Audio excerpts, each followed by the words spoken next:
Qu'y a-t-il dans la culotte à Brigitte? Aujourd'hui, une journaliste américaine fait le buzz, fait des millions de vues, euh, avec potentiellement une portée nationale, voire planétaire.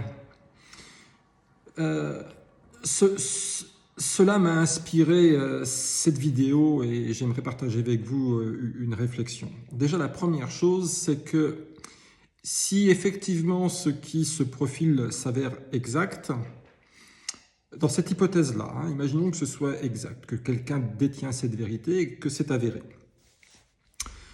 Je trouve que le comportement de ceux qui aujourd'hui sur TikTok même s'emballent comme les chiens qui se jettent sur un cerf blessé n'est pas sain. Vous ne pouvez pas Vous ne pouvez pas prendre une posture de chien enragé, prêt à se jeter sur une proie qui n'a plus d'échappatoire. Parce que si c'est avéré, si les faits sont avérés, on voit bien que cette personne qui est incriminée a brûlé toutes ses cartouches. Et vous vous jetez comme une meute sur un cerf blessé. Alors même si c'est avéré, vous ne pouvez pas reprocher à cette personne d'avoir fait ce qu'elle a fait et en même temps vous comporter sanguinairement à vouloir sa peau, à la dévorer vivante comme vous le faites aujourd'hui pour faire des vues. Il y a quelque chose qui n'est pas acceptable. C'est comme tous ces mouvements pendant des années antifascistes qui s'en sont pris à Monsieur Le Pen et qui aujourd'hui, symboliquement, à coups de masse, ont détruit sa tombe. Vous n'êtes qu'en train de prouver que le fascisme n'est pas du côté où vous l'avez pointé depuis 50 ans. Monsieur Le Pen, il n'a jamais détruit la tombe de personne. C'est contre-productif.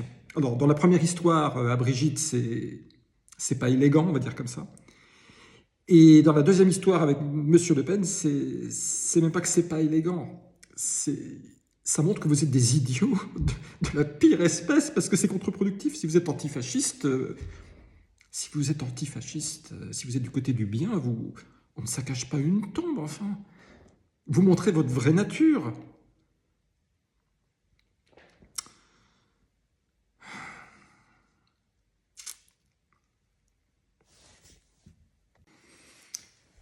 La deuxième chose par rapport à l'affaire Brigitte, enfin je parle de l'affaire Brigitte, mais j'aurais pu prendre d'autres exemples. Je prends celle-là parce qu'elle est d'actualité, parce qu'on nous a promis, je dirais, de libérer une parole cette nuit. Et bon, finalement, on est tous frustrés parce que finalement, aujourd'hui, il n'y a pas grand-chose. Enfin, même si on nous avait délivré le secret, même si on avait eu la photo de l'intérieur du slip à Brigitte,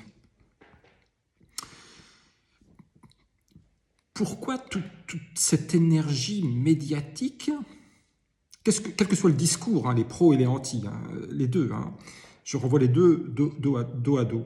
Pourquoi toute cette énergie est investie pour faire de l'épiphénoménal, du journalistique sans intérêt, du j'ai fait, j'ai pas fait, j'ai dans la culotte, j'ai pas dans la culotte. Mais est-ce qu'il y a quelqu'un qui, à un moment donné, va dire que ça n'a qu'un intérêt épiphénoménal, de la surface des choses? Parce qu'enfin, quand on réfléchit 2 secondes, de quoi s'agit-il? Il s'agit de la présidence de la République, le poste suprême de la direction d'un État. Enfin, pour ceux qui croient encore que le chef de l'État a du pouvoir. Je me mets dans cette optique-là parce que, encore aujourd'hui, malgré toute notre histoire depuis des millénaires, il y a encore des gens qui pensent que les chefs d'État ou contremaîtres ou chefs de service ont du pouvoir.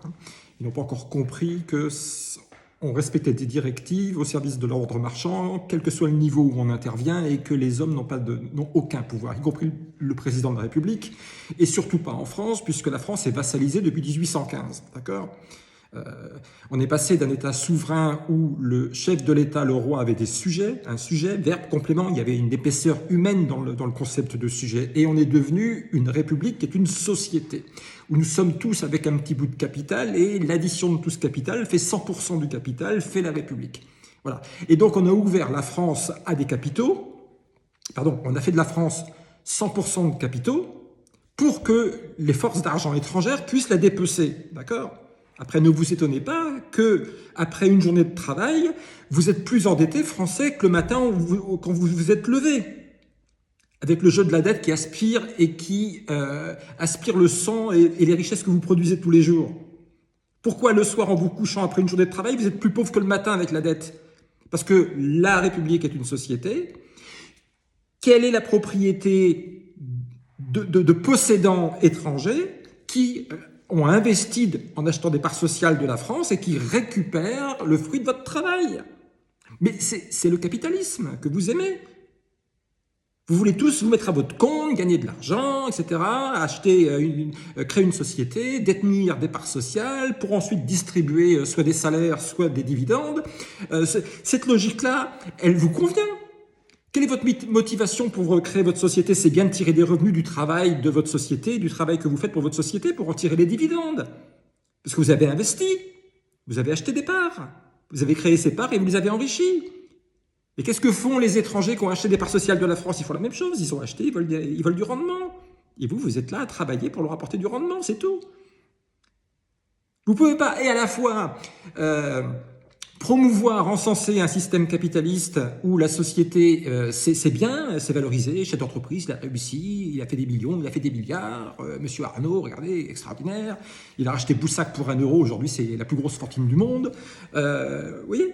Et puis en même temps, quand le même phénomène fait que vous êtes des esclaves, là ça couine, mais il faut être cohérent à un moment donné, il faut sortir de votre schizophrénie, il faut arrêter d'avoir une pensée hémiplégique, d'accord? Donc tout ça pourquoi? Pour vous expliquer quoi? C'est qu'aujourd'hui, nos maîtres, c'est pas le président de la République. Le président de la République, c'est un préfet qui administre la zone France. Aujourd'hui, ce sont des participations par action qui sont propriétaires de tout et partout. D'accord? Donc, on n'est plus à l'époque, avec M. Macron, il s'est passé quelque chose de différent, on n'est plus à l'époque du général de Gaulle qui, après 50 ans de carrière, a accédé au poste suprême, ou même M. Chirac, après 50 ans de vie politique, est devenu président de la République, ou même M. Mitterrand ou Chirac. Il y avait toute une trajectoire laborieuse, il y avait un investissement de toute une vie, et pour l'élu, il arrivait au poste suprême. Il y avait une légitimité, quelque part. Même si au bout du bout, personne n'a jamais eu de pouvoir pour vraiment changer des choses. Mais avec M. Macron, il s'est passé quand même quelque chose de nouveau, vous l'avez observé, c'est que, je ne veux pas lui manquer de respect, mais bon, ce n'est pas le passage au ministère des Finances pendant quelques mois qui lui donne la longévité d'un Chirac ou d'un Mitterrand ou d'un De Gaulle. Ne le prenez pas mal, il y a du parachutage, ça sent le parachute à planer. D'accord? Bon. Eh bien... Quelqu'un qui est parachuté, je vais faire un parallèle avec le cinéma, et puis le cinéma que j'aime bien, même s'il n'est pas radical. Regardez Le Parrain, regardez Casino. Robert De Niro dans le Casino. Il travaille pour la mafia américaine. La mafia lui donne les rênes du casino. Comme les propriétaires de la France donnent les rênes du Casino France à quelqu'un. Voilà. Qui se fait élire parce qu'il est jeune. Vous l'avez élu parce qu'il était jeune. Parce qu'il parle bien, il est séduisant. Vous aviez marre de voir des vieux schnocks, alors vous avez dit tiens, on va mettre un jeune, c'est sympa, il parle bien, etc. Ça va changer quelque chose. Vous voyez bien que ça ne change rien. Mais en tout cas, vous l'avez élu, alors qu'il sortait de nulle part, il n'avait pas d'historique, il n'avait pas de... je ne sais pas jusqu'à dire qu'il n'a pas de légitimité, il y a quand même une minorité de Français. D'ailleurs, dites-moi combien de Français sur 60 millions ont voté pour M. Macron. Bon, enfin bon, je suis en train de le défendre conceptuellement, mais il m'empêche que je tacle là où il faut tacler quand même.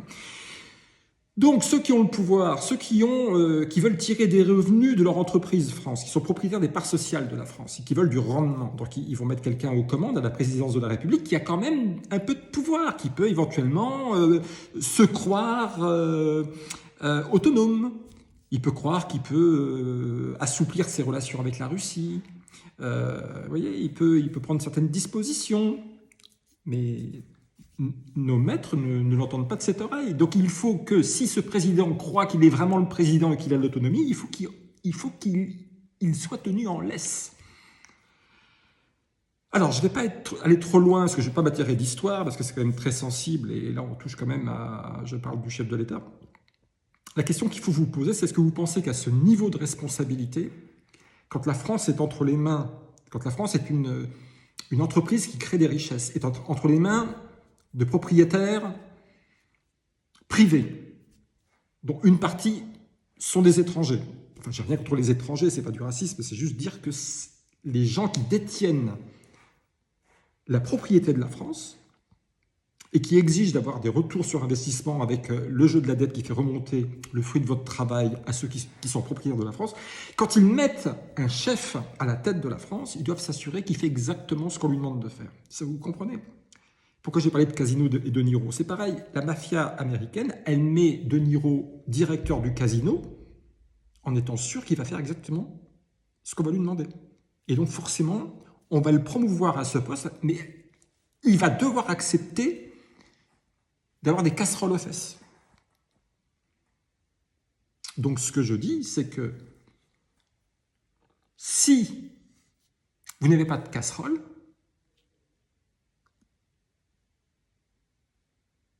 s'il n'y a pas une casserole dans le slip à Brigitte, est-ce que M. Macron aurait accédé à la présidence? Est-ce que ses mécènes l'auraient financé? Donc, ce que je suis en train de dénoncer là, je suis en train d'absoudre Brigitte et le président. Je suis en train de pas les absoudre, je suis en train d'expliquer qu'ils ne sont responsables de rien. On est tous entraînés dans un cycle infernal, quel que soit notre niveau, même au plus haut niveau de l'État, indépendamment de notre volonté. Même si narcissiquement nous pensons que nous avons du pouvoir. Le président a dû penser qu'il a du pouvoir parce qu'effectivement, il y a des serviteurs, il y a des moyens, etc. Mais c'est une illusion. On est tenus en laisse, nous sommes tous tenus en laisse, même au plus haut niveau. Et ce que je veux dénoncer, même si, encore une fois, c'est un peu laborieux et puis c'est un peu piquant, hein, j'espère que je ne vais pas trop loin, c'est l'engouement médiatique sur les réseaux sociaux où on s'acharne sur Brigitte, et il me semble quand même de manière qui n'est pas très élégante.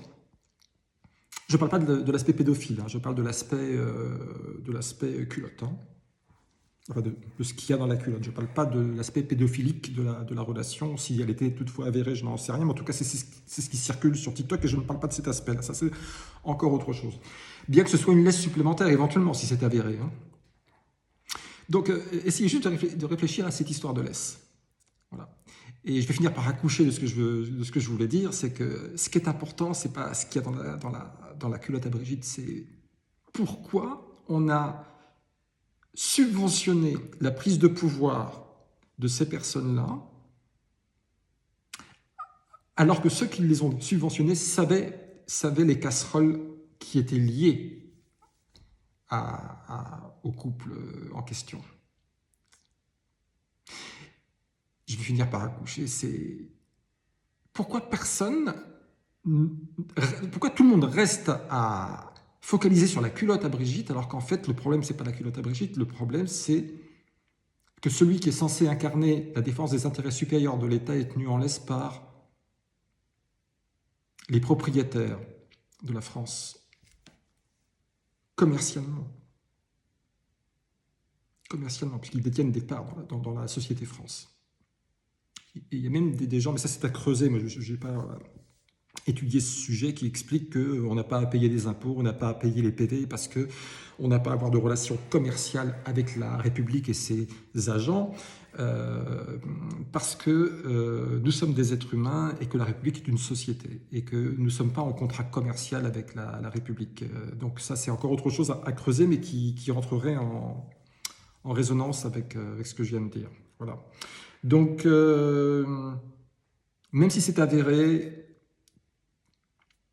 tenez-vous bien, parce que vous ne pouvez pas pointer du doigt quelqu'un pour ce qu'il a fait alors que vous vous comportez de la même manière. C'est ça, le message, il est aussi à ce niveau-là.